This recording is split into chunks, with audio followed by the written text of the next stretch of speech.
Welcome, Motherhood Moment. Good morning. Thank you so much.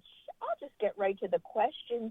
What respiratory viruses should be on people's radar as they head into this holiday travel season? You know, and we're always thinking about respiratory illnesses, but there's some in particular that we think about during this time of year. In particular, we think about flu or influenza. We also think about RSV or respiratory syncytial virus, and of course, COVID-19. All are important for moms and grandmoms and aunts and uncles and cousins, but they're also important for our children, for our babies. How can people protect themselves as they visit family and friends or travel? Well, there are always some activities that probably our moms talk to us about, remembering things like don't go out or don't go to work if you're not feeling well. If you cough or sneeze, grab a tissue or cough into your elbow. And I'm happy to have this time today and partnering with Santa Fe to really talk about this information and help educate.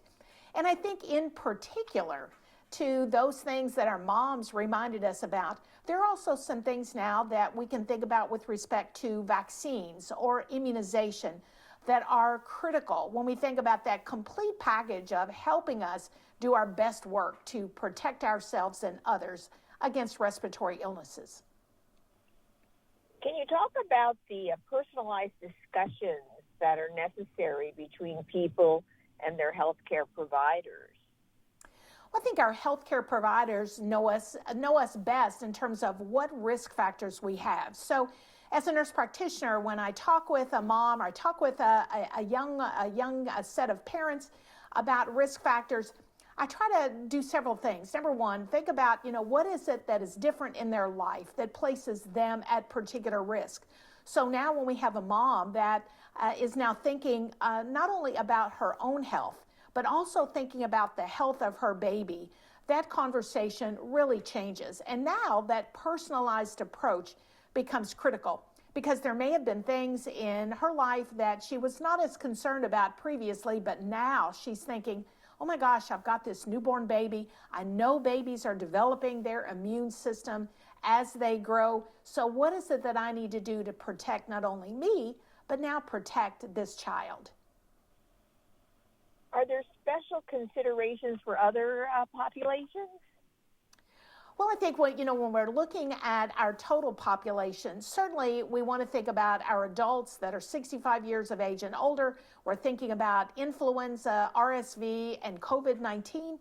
And we're looking at vaccines that may be particularly important for them. So we know that we have higher dose flu vaccine or vaccine that is really preferential for the older adult. We also have COVID-19 and we have adults that may prefer mRNA or non-mRNA vaccine. So that just kind of gives you an idea of some of the choices and the flavor of the discussion.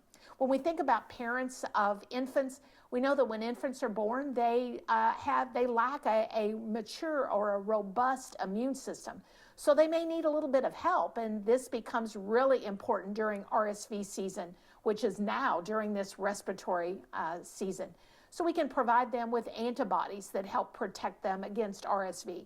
And then we look at all the rest of us that may, for a variety of reasons, have underlying health conditions, such as asthma or diabetes or heart condition or maybe kidney disease.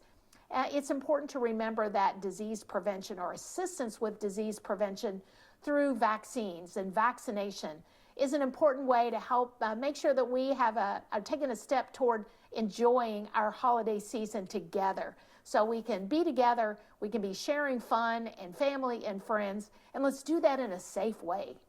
Are there any last tips that you can provide for those traveling during the holiday season when it comes to their health? Yeah, I think remembering that these are diseases of breathing and everybody is different. So our risks are different, our health behaviors are different. So I think this is a reminder that a first place to start is talk with your healthcare team. They know your underlying health conditions best. They can help answer your very specific questions and make then this health journey personal for you. Remember, it's never too late to be vaccinated, and really every visit with a healthcare provider is an opportunity to talk about this. And again, make your health journey a personal one and a safe one. Thank you so much. I appreciate it. Bye-bye. Thank you.